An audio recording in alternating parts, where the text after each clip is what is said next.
So I'm going to try to go through this really quickly, not talk too much about myself, because I think most of you are here to network. But just want to really gauge the audience. Show of hands, who here is an entrepreneur? Awesome. Out of those entrepreneurs, who here is working on something that might be considered hardware, has supply chain complexities, manufacturing complexities? All right, this presentation was really meant for you and the type of challenges that you're going to face in your journey to bring your company to market, particularly around fundraising.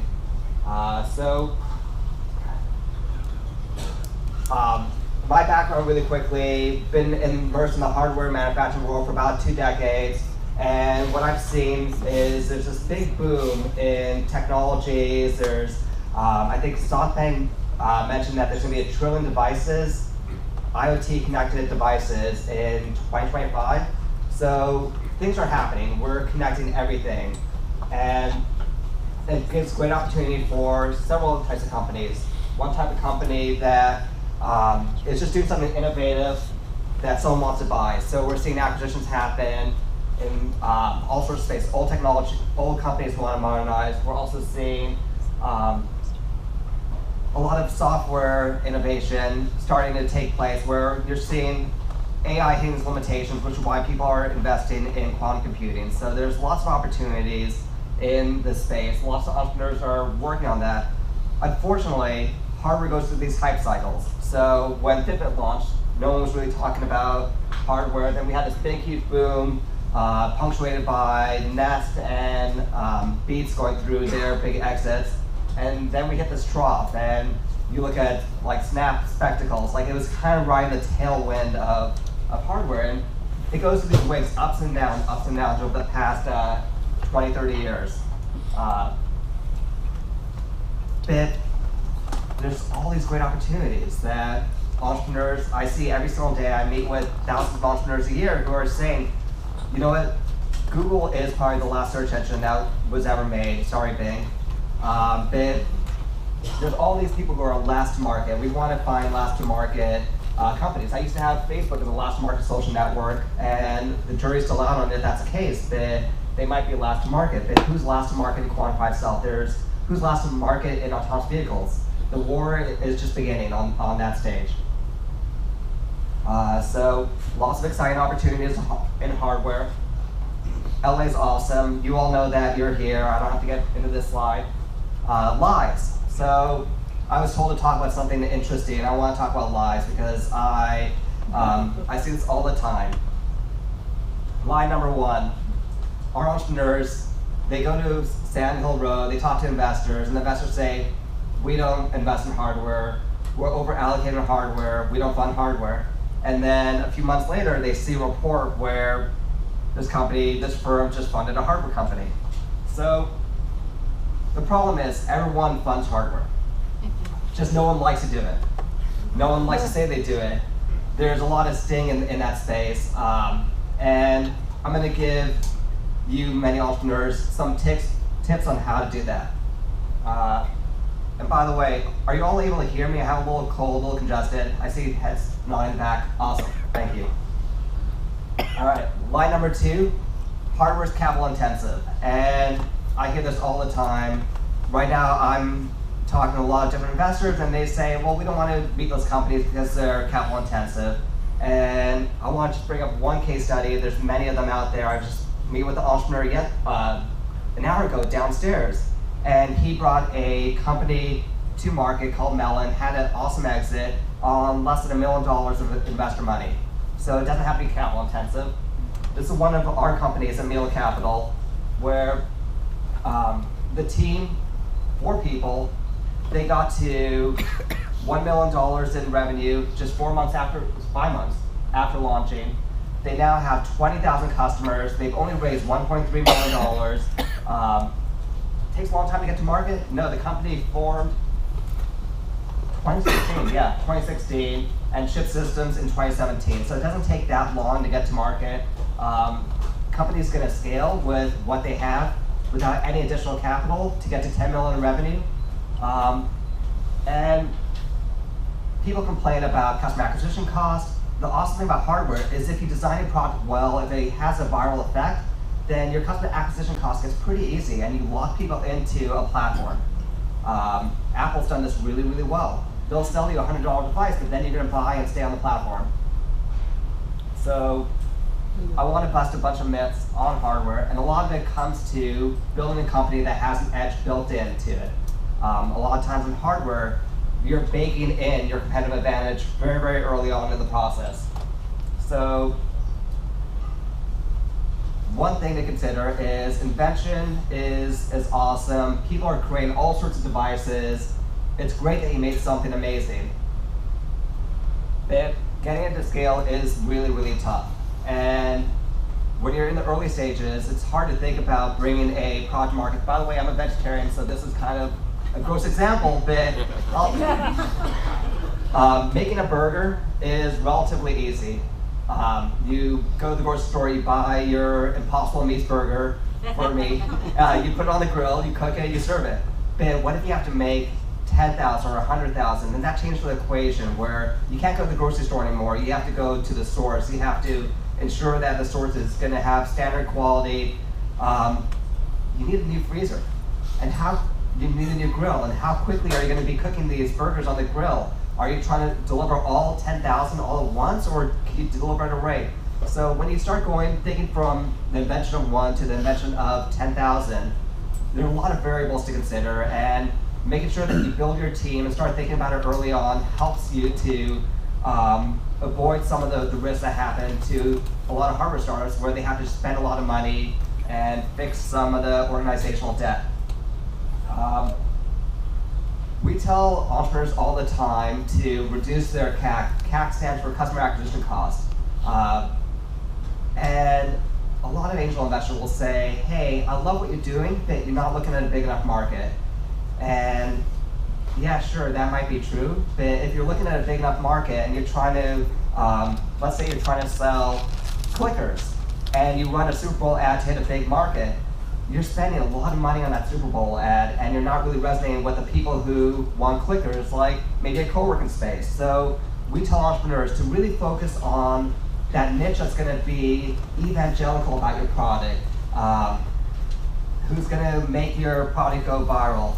I like to call these people sneezers because they're the ones that are really spreading the virus of your product. And I'm not sure who coined it. I'm sure I heard it from someone else, so don't give me credit for that. Here's another challenge that entrepreneurs have. They, especially in hardware, feel a sense of incompetence towards, let's say, firmware or design for manufacturing or supply chain. And there's all these people around that say, I'll do it for you. I'll solve all your problems. I'm the silver bullet you've been looking for. Just give me $10,000 a month or $5,000 a year. Sounds tempting.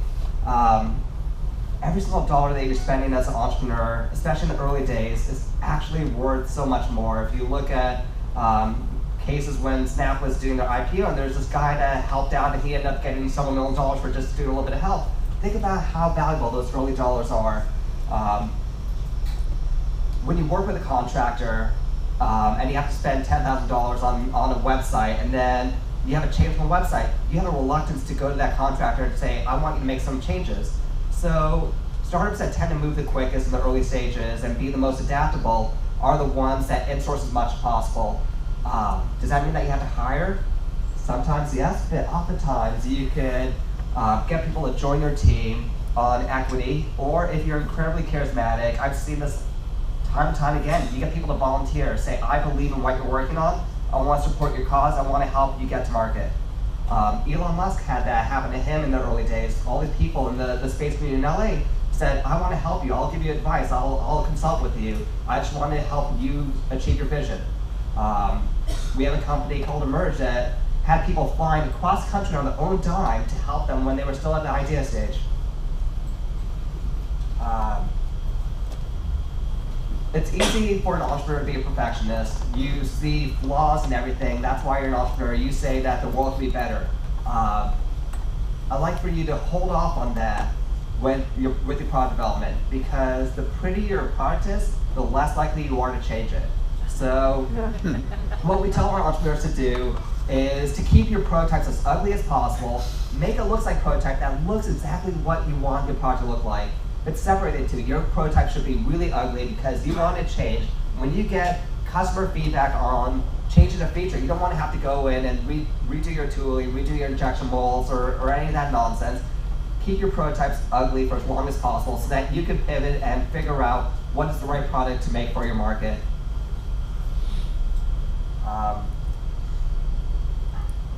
We're in LA, we have lots of people who are great at telling stories, and when I got into venture, I thought you just find awesome entrepreneurs, you find awesome products, and you give them money.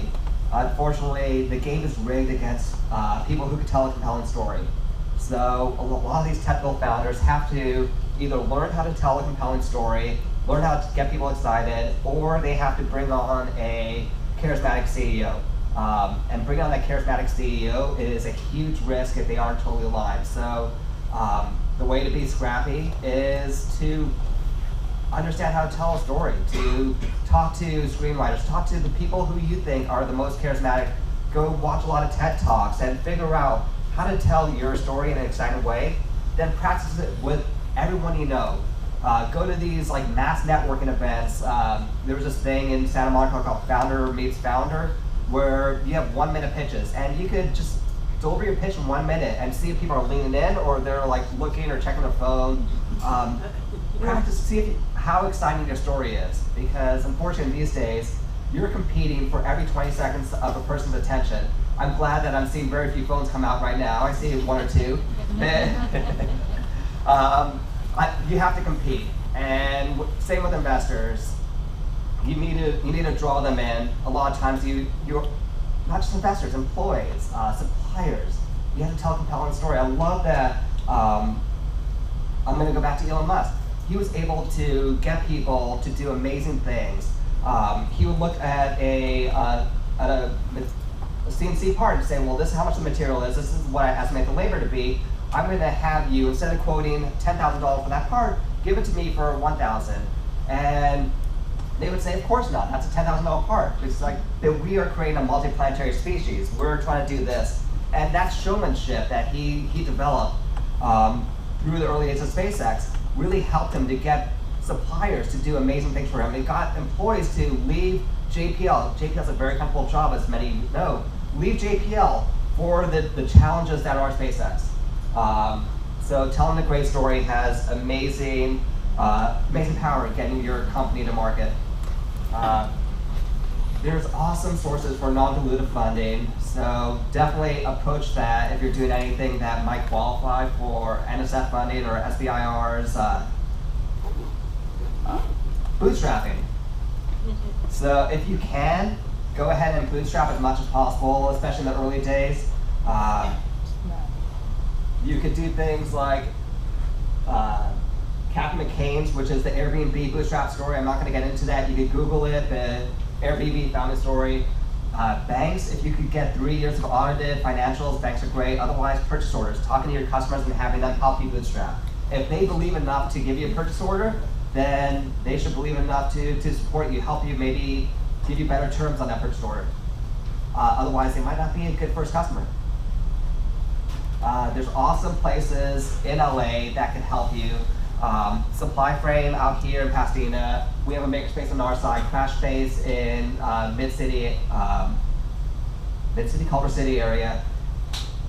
These places are awesome places where you go and build your prototype, but they also are packed full of experts. People who have just amazing backgrounds that are open to helping out, and they might have seen something, an obstacle that you might face that you haven't thought about. Awesome place for prototype. Crowdfunding. Just a quick note on crowdfunding. It can be awesome, it can also be a liability. So I recommend that people crowdfund either in a very small form, just to get the beta units out, or when they're really ready for mass manufacturing. But it can be an awesome way to be scrappy for longer. Angel investors, you have Pasadena Angels out here. Angel investors can be awesome, but angel networks work like groupthink. So you have to be very mindful of the group dynamics, the politics that go on with working with angels.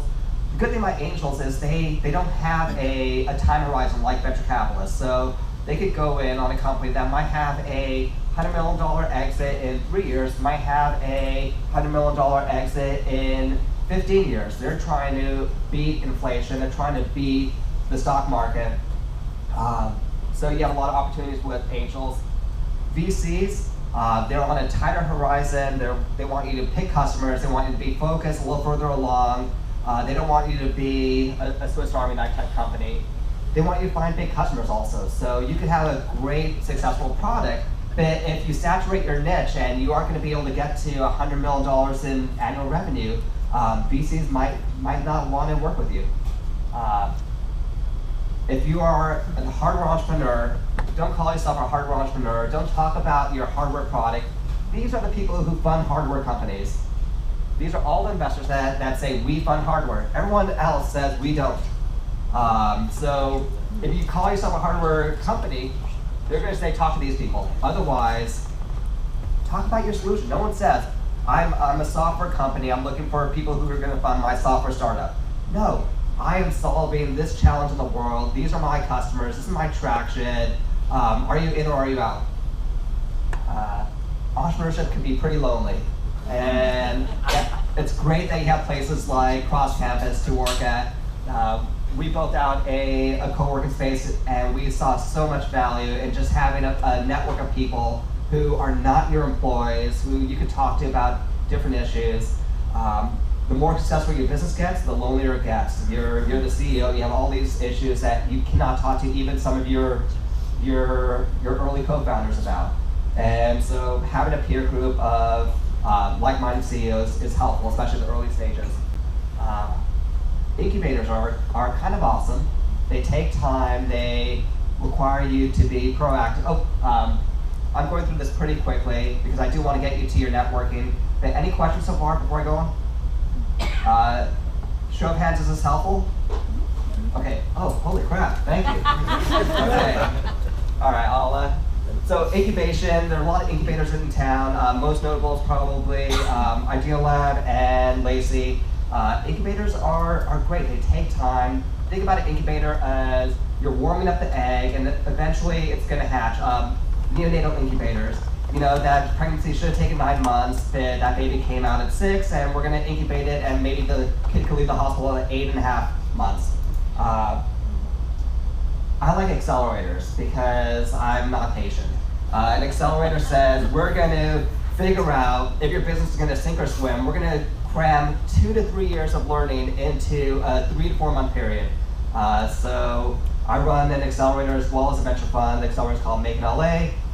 There are a number of other accelerators. Techstars has a few in Los Angeles. They're awesome programs and they really help you to accelerate that learning. It's a form, it really forces you into this place where at the end of it you say, do I really want to do this business or not? And a yes-no decision, a go-no-go, is an acceptable outcome of an accelerator. The cool thing about accelerators is it allows you to course correct early. So you're learning at an exponential pace, and if you're launching something to Neptune and your trajectory is off, you're gonna maybe hit the sun, maybe you're gonna hit Jupiter. So you want to really course correct as early as possible, and you want to have people around you to help you course correct. Otherwise, if you're over here and you're trying to go over there and you want to go over there, that's a lot of money, a lot of time, and inertia that you have to use to move your business. So having people who are giving you the feedback saying, hey, you might be off track here is great, which is why I tell entrepreneurs to talk about your ideas as often as possible. How are we doing on time? Good. Okay, cool. Here's an example of course correcting early. Entrepreneur came in, he said, this is the product I want to make. Everyone loves it. How do you know everyone loves it? Go talk to your customers. He talked to his customers, they said everyone hates it. So he came up with this product. It's like, that's too big, too big, too big, too big. It's too big. We don't want that. So then he came up with another product. It's like, okay, that's better. It doesn't add any weight, size, but it's too big.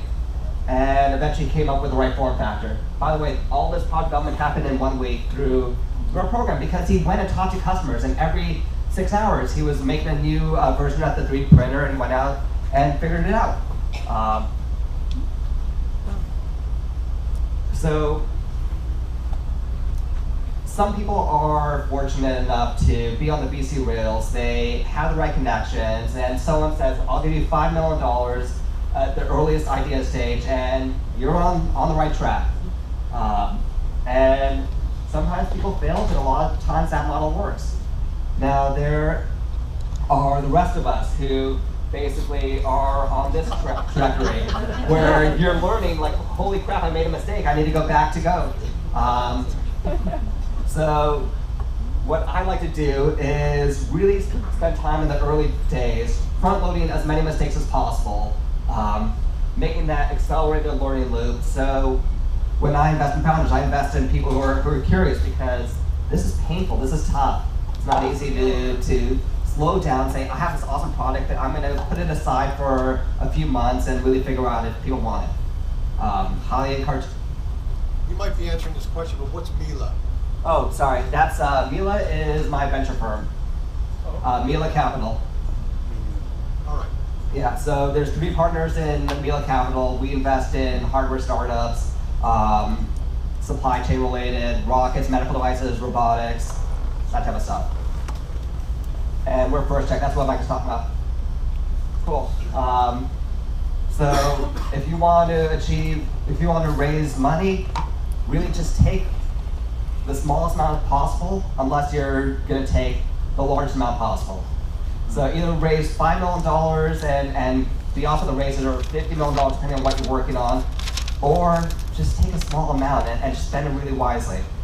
Get to that next milestone and make sure everyone's on board what that next milestone is. Because I like scrappy founders. I think there's a lot of value in it, and people tend to get ahead of their skis when they raise too much. So to summarize, stay ugly, stay scrappy, learn how to tell a story, and build your network. Cool. This is the type of stuff that we're investing in at Mila Capital. I could talk about that. Software is awesome. My cell phone number and email address if you want to reach me. I'm on Twitter at Shaun from LA. You're very brave. Cool. Thank you. Extremely brave putting your cell phone number up there. I see lots of pictures being taken. Thank you, Shaun. That was amazing. It's great to hear the story. How many people in the group right now? I'll stop blocking that. How many people in the group here have a hardware startup, or don't call it a hardware startup, but a startup that makes things? You have clients. So if you do, let's hear some questions from you. I think this is a great opportunity. It's why we bring these speakers out, because they have expertise in this. So if you have some questions, please ask. Shaun's here really to help us. If your question doesn't end with a question mark, please don't ask it.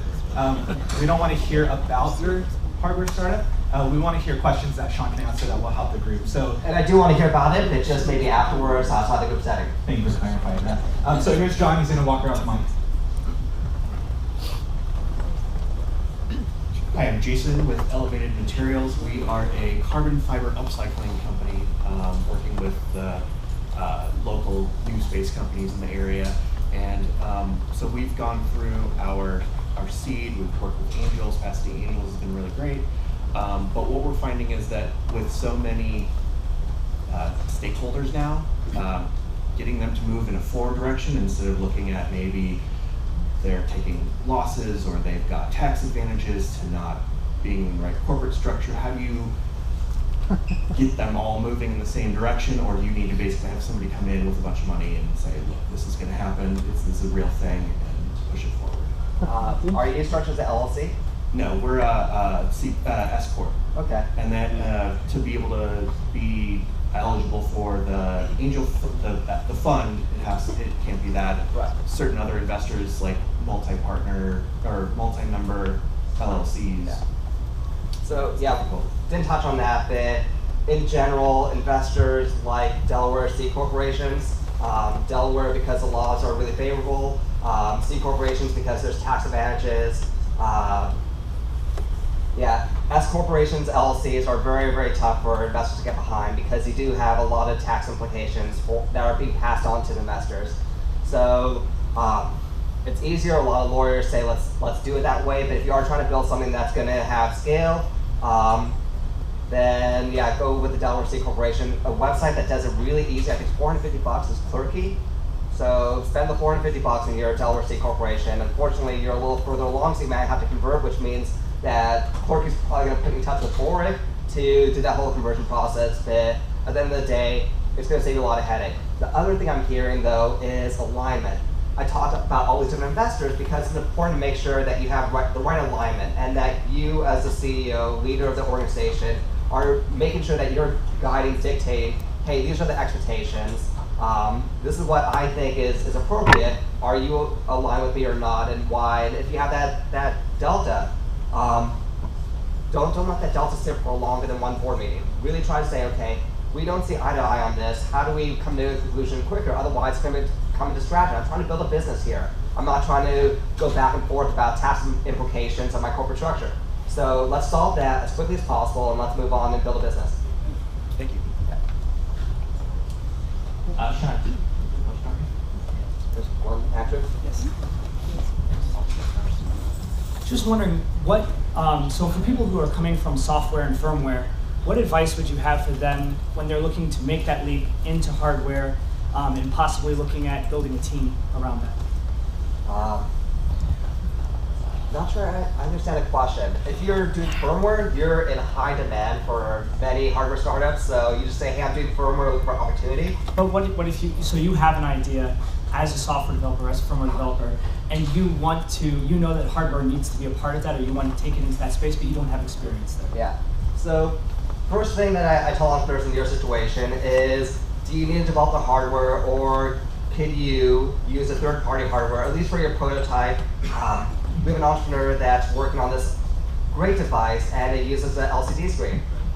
My gut says, okay, you can buy LCDs really affordably in China, Korea, and they said, well, but if we do that, don't we have to go through all this UL approval and certification? I'm like, well, yeah. It's like, so isn't it cheaper just to use a $40, $50, even though we're paying more for it, for these prototypes at least? And it's like, yeah, of course it is. So I was thinking too far ahead, like, yeah, eventually you're gonna have to get there, but right now, in the early stages, yes, just try to use as much off the shelf as possible, make it work without having to do any crazy engineering, because things might change. You might realize that you built something that no one wants. Yeah, a question, how important is protecting IP to the startups you look at, especially in the hardware space? It all depends on what you're building, unfortunately. I think of IP like weapons of mass destruction. It's something that you want to have, but you hope you never have to use. As a scrappy startup, it's very hard to litigate and enforce your IP. So in certain situations, IP matters. The cycle of a company can be so great that trade secrets might be the best way to go. You really just want to make sure that your IP is enough that allows you freedom to operate. That's my personal opinion, but it depends. If you're doing biotech, life sciences, it matters a lot more. I see a lot of guys asking questions, and instead of letting guys ask questions, I'd love to have some females ask questions here.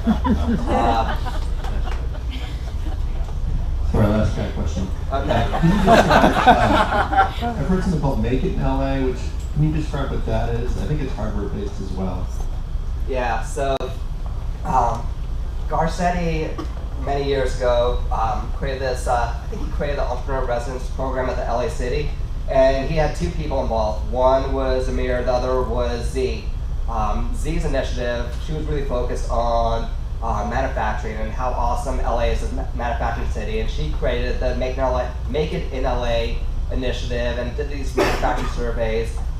She left the Garcetti team and said, hey, what I did was kind of awesome and I want to keep going with it. So that's blossomed into this connector for manufacturers based in LA. So that's Make It in LA is really focused on that. They do this great thing called the Catalyst program. So if you're early in your development, if you aren't sure that you fit into the venture mode and you want to get your product manufactured, Catalyst is a great program, and Z at Make It in LA does that. She also has an awesome podcast I highly recommend it called The Art of Manufacturing. Yeah. Can we try to get a question from there we go. Oh wait, there's one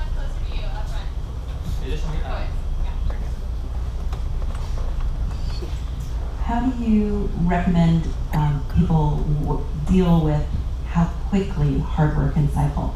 You know, if you're doing something that's mobile, it just moves really, really fast. We have clients that run into that all the time. Mobile does move fast, but think about Snap. Sometimes the fast changes aren't always great. So when I think about hardware, you really want to try to like front load a lot of that learning because you're baking in things pretty early on. You could do over-the-air updates, which are incredible. So your Tesla just got a little bit faster this morning, maybe. There's lots of ways to iterate on that. Really what you're trying to build is, with many hardware startups, you're trying to build a platform and use that to offer different services. And many times it involves some sort of software-enabled service through that hardware device. And you can still iterate quickly on that. Hi, Shaun. My name's Shannon. Thank you for being here today. You're one of the few presenters that I've ever seen notice the gender disparity in question asking. And I'm wondering, being in the venture capital field, have you found any successful ways to correct for gender dynamics and actually make sure that female-led businesses are getting the funding, support, infrastructure that they need?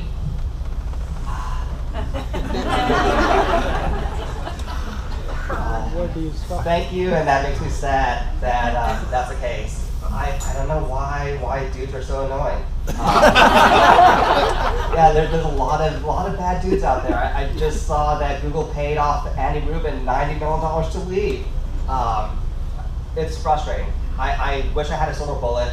Time's Up is where I channel a lot of my energy in that whole world. So if you're not familiar, there's a lot of both men and women who've been involved in the Time's Up organization that are working towards changing that. One of my policies is if I'm asked to speak on a panel, I make sure that there's at least 2 women on the panel because we don't want to have the token woman. I have a daughter, and when she plays pretend, she says, I want to be the girl one.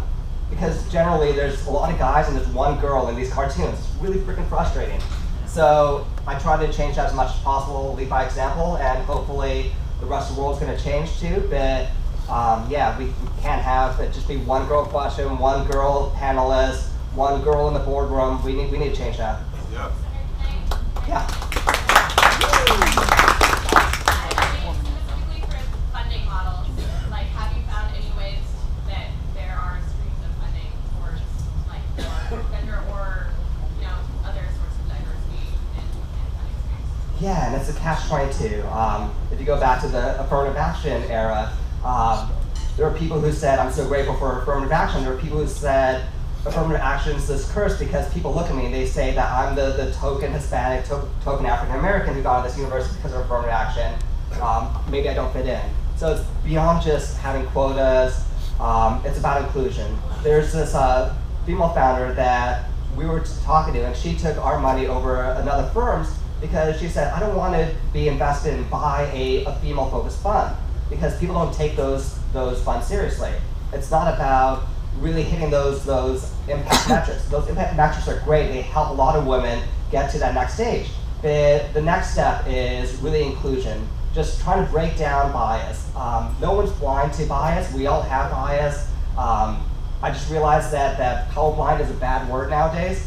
So we all see it. Just we need to be aware of it. We need to be mindful and try to not be a part of the decision-making process, which means for a lot of females to really lean into it. This is what I'm doing. This is what I'm working on. There's been studies about bias in how venture capitalists ask questions to female entrepreneurs. So, for example, if I'm a guy, they'll talk about what are the opportunities for my business to be successful. If I'm a woman, they'll talk about what are the risks and the downsides and how are you mitigating the risks. And if you catch a venture capitalist doing it, call them out on it. It's like, there are these risks. I understand this study.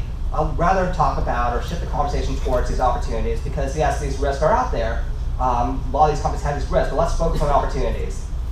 So there are certain hacks that you could do. I've seen actually in the past year, this one woman, she really leaned in and played the gender card. And it worked for her. I don't recommend it, but she said, how are you doing on your diversity initiative? You mentioned 2 years ago that you were going to try to invest in more women. How are you doing on that? How is that going for you? And really put the investor on the spot. She ended up getting a term sheet from an investor and passed on that term sheet, but it does put the pressure on. So I think holding people accountable to what they say on diversity is important. Can I make a comment? Yeah. Renee LeBrun. Hi. Yeah. So, sorry. Hold on for a second. Okay. Sorry. Hi, I just thought I would jump in because for a long time I was, my name's Renee, I'm actually on the board of Idea Lab down the street, and for a long time I was maybe one of the only women VCs in Los Angeles, so watched my partners and tried to do this education. But there is a great moment right now, in addition to some of the things Shaun was talking about. There are a lot of funds starting up in reaction to what's been going on sort of in the broader business space. There are a number of funds right now that are focused on women entrepreneurs. And a few years ago, when women would come to me and say, I want to start this fund and only focus on women entrepreneurs, I'd say, well, that's great. The problem is, you're only looking at half the world, right? So just as it's bad to be only male, it's not great to be that only. Having said that, there is so much interest right now in promoting female founders. I do a startup competition every year. We just had our 6th year. The quality of women, it's only for women founders. There are many others right now. So I think there really is a great moment for women entrepreneurs. And I just, if someone only wants to invest in women entrepreneurs, go, visit all those funds. And there is a lot of money pouring into those funds right now. Yeah. So Shaun, question about encouraging more women entrepreneurs and then approaching Make or even Mila for funding. You've come across some of those, right? Can you give us some examples of some ideas that they've come up with, both good and bad, that you've helped them take it to the next level? I think that might help encourage some women to maybe kind of think of some of the things that they may think about that guys, don't think about. I have a hard time with that question because you're saying, are there businesses that are innately male or female? And I don't see it that way. I can talk about a few founders that I've helped.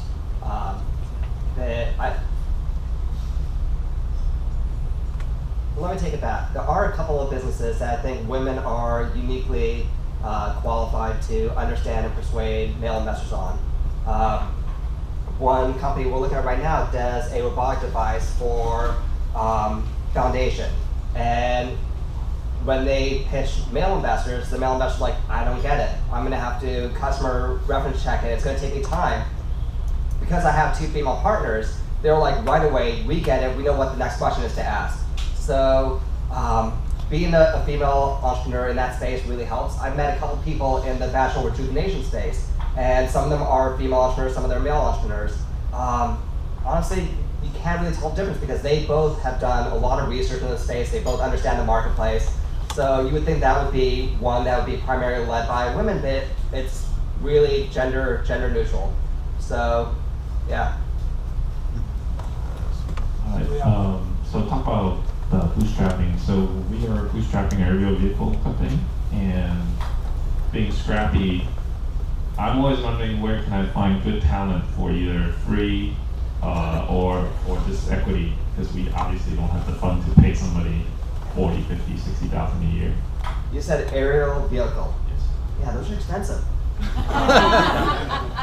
Yeah, they are not easy to fund. I have a friend who's working on one, and he has self-funded, and then he had one of the fabricators also put in money and time and sweat equity into building the business. So, yeah, bootstrapping is just being resourceful. Definitely check out the Airbnb story, because they bootstrapped making a cereal box. Yeah, with cereal boxes. There's a company right now who is bootstrapping FlightWave Aero, and they are bootstrapping an energy solution by making a hydrogen drone. And one of the reasons why we passed on them is that, hey, this hydrogen drone is actually such a good product that it might end up being the focus of your business instead of the energy solution. It might become a distraction. That's one way that they were bootstrapping. They had a bigger vision, but they went with a smaller vision first to get there. Yeah. I think the previous slide you had some portfolio companies of Make in LA or maybe Mila Fund. Yeah. But anyways, can you tell us maybe a story or two of maybe a success or a failure that went through Make in LA and or Mila Fund, just to kind of give us an example of how difficult it is sometimes to be an entrepreneur? Well, let me take that last one. How difficult it is to be an entrepreneur. We have companies that are trying to build their business, and when you're running through the accelerator, we're condensing 2 years of time into a 4-month period. In addition to that, life happens.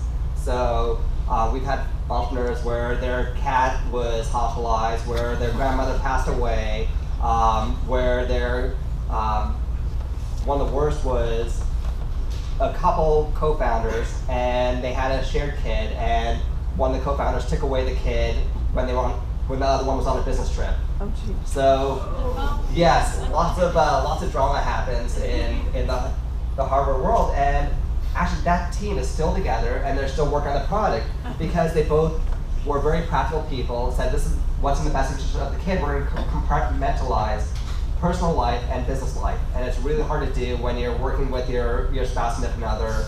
But they were able to do that. I'm not sure if that answers the question, but hopefully that helps. That's awesome. Thanks, Shaun. I got one last question. Really appreciate you coming and giving some advice and helping our membership here. Is there anything this group of people that are here in attendance today can do to help you in either Make LA or your fund? Is there anything we can do to help you? Yeah, if you know people who are working in startups that are in the early days, they have some level of manufacturing. I host office hours, I take inbound on my website, I give my cell phone number out to everybody. Feel free to reach out to me, send companies my way. I'm not trying to look at them. I look at about 1,000 companies. I probably look at another 1,000 each year. So keep sending me more and more companies and interesting founders. I want to really help out the ecosystem. So if I can invest in a company, I'm still going to try to be helpful. Yeah, that's it. Awesome. So if you guys know some companies, send them Shaun's way. Thank you. Everybody give a